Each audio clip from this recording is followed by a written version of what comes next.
Hello there. Serial Star Wars Obi-Wan Kenobi akan mengikuti kisah Kenobi saat 10 tahun setelah Revenge of the Sith dan Order 66, di mana Galactic Empire sudah memimpin dan Jedi banyak diburu dan Kenobi yang bersembunyi dan mengawasi Luke di Tatooine. Kemarin, Star Wars baru saja mengumumkan para cast atau pemeran dari series Obi-Wan Kenobi. Selain Ewan McGregor dan juga Hayden Christensen, ada beberapa aktor dan aktris baru yang ikut bermain dalam series ini.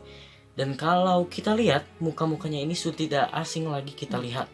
Ada Han dari The Fast and the Furious, ada pemeran dari series Netflix The Queen's Gambit, dan juga ada pemeran dari Game of Thrones. Kira-kira apa peran mereka? Let's discuss. Untuk beberapa cast yang sejauh ini sudah diumumkan, tentu ada Ewan McGregor sebagai Obi-Wan Kenobi, Hayden Christensen sebagai Darth Vader, lalu Joel Edgerton kembali sebagai Owen Lars, Bonnie Pace sebagai Beru Lars, dan sisanya masih belum diketahui perannya. Ada Moses Ingram, Indira Varma, Kumail Nanjiani, Sung Kang, Rupert Friend, Wasia Jackson Jr., Simon Kessel, serta Benny Safdie.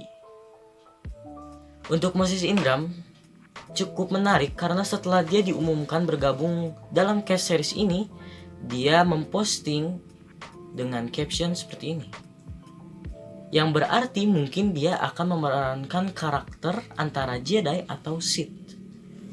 Dan kalau diperhatikan, captionnya bertuliskan lightsabers dengan huruf S, yang berarti dia akan memakai dua lightsaber. Ahsoka Tano? Ada rumor kalau series ini akan menampilkan flashback dari Clone Wars. Jadi mungkin setelah Ahsokanya Rosario Dawson di The Mandalorian, mungkin dialah yang bakal memerankan Ahsoka versi yang lebih muda. Omong-omong soal Rosario Dawson, setelah reveal-nya cast series ini, dia juga memposting seperti ini. Apakah reaksinya itu hanya sebagai bentuk dukungannya untuk series Star Wars lain setelah The Mandalorian? Atau dia memberikan dukungan pada Moses Ingram karena memainkan versi yang lebih muda dari karakter yang dia perankan? Ini masih belum pasti dan bersifat teori. Tapi kalau memang Ahsoka bakal muncul di series ini, masuk akal aja secara timeline. Untuk spekulasi kedua, jika memang Moses Ingram tidak akan memerankan Jedi, sebaliknya mungkin dia akan memerankan Sith atau tokoh antagonis. Peran dia sebagai Inquisitor bisa dibilang cocok untuk series ini. The Inquisitorius atau Imperial Inquisitor yang pertama kali tampil lewat animated series Star Wars Rebels merupakan sebuah ordo yang dibentuk oleh Emperor Palpatine dan Darth Vader dengan tujuan untuk memburu para Jedi dan pengguna light side of the Force yang lolos dari Order 66 setelah Clone Wars, termasuk Obi-Wan Kenobi. Jadi bisa aja Moses Ingram akan memainkan salah satu dari Inquisitor dari series ini. Untuk cast yang lain masih sulit untuk menebak-nebak apa peran mereka. Tapi ada beberapa karakter yang mungkin akan muncul lagi lewat series ini, walaupun castnya belum diumumkan.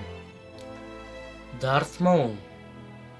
Star Wars Rebels memiliki jarak timeline yang berdekatan dengan series ini, di mana series ini memiliki timeline di 9 BBY, sedangkan Star Wars Rebels bertimeline di 5 BBY.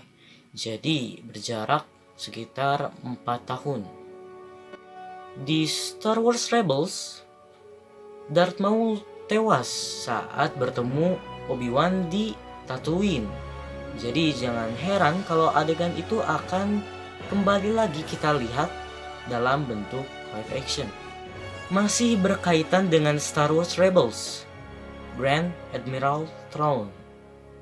Si kulit biru ini bisa saja menjadi cameo dalam series ini. Karena Rebels bertimeline sebelum series ini, bisa saja Thrawn diperlihatkan saat dia belum menjabat sebagai Laksamana Agung. Qui-Gon Jinn. Memang mentor Obi-Wan ini sudah tewas sejak film episode 1 The Phantom Menace saat Duel of Fates dan dibunuh oleh Darth Maul. Tapi kalau kita melihat Clone Wars, di situ Qui-Gon Jinn kembali tampil dalam bentuk Force Ghost. Kalau muncul lagi dalam bentuk Force Ghost atau seenggaknya suaranya aja, why not? Karena Liam Neeson sendiri sudah terbuka untuk kembali bermain di Star Wars. Yoda. Setelah Order 66, mungkin memang Yoda sedang mengasingkan diri di Dagobah. Tapi itu bukan berarti Yoda tidak bisa berkomunikasi lewat Force dengan Obi-Wan Kenobi. Karena di film episode 4 New Hope, kita diperlihatkan kalau sepertinya Yoda memiliki banyak komunikasi dengan Kenobi. Bail Organa dan Leia Organa. Selain Yoda, satu-satunya orang yang mengetahui keberadaan dari persembunyian Kenobi adalah Bail Organa. Kalau ada Bail, mungkin kita juga bisa melihat cameo dari Leia Organa yang versi muda. Nah, kalau Leia sudah mengenal Kenobi sejak dia masih muda, pemberian nama Ben untuk anaknya bisa menjadi lebih masuk akal lagi. Duchess Satine Kryze. Karena sekali lagi ada kabar kalau series ini akan menampilkan flashback dari Clone Wars, kita berharap bisa melihat atau setidaknya mendengar penyebutan cinta terbesar dari Obi-Wan ini. Apalagi adik dari Satine Kryze yaitu Bo-Katan Kryze sudah tampil dalam bentuk live action di The Mandalorian.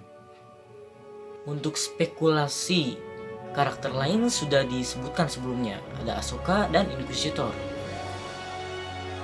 Apa kalian sendiri punya spekulasi atau mau nambahin? Komen aja.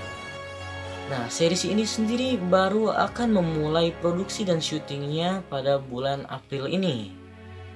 Jadi, mungkin kita harus menunggu sampai tahun 2022 atau mungkin lebih.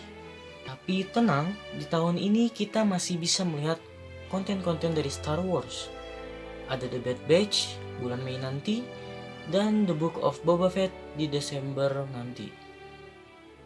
Oh ya, kabarnya juga beberapa film Star Wars non-canon seperti animated series Clone Wars 2003 Genndy Tartakovsky, Caravan of Courage, animated series Ewok, dan Star Wars Holiday Special juga akan ditayangkan di Disney+. Thanks for watching and may the Force be with us always.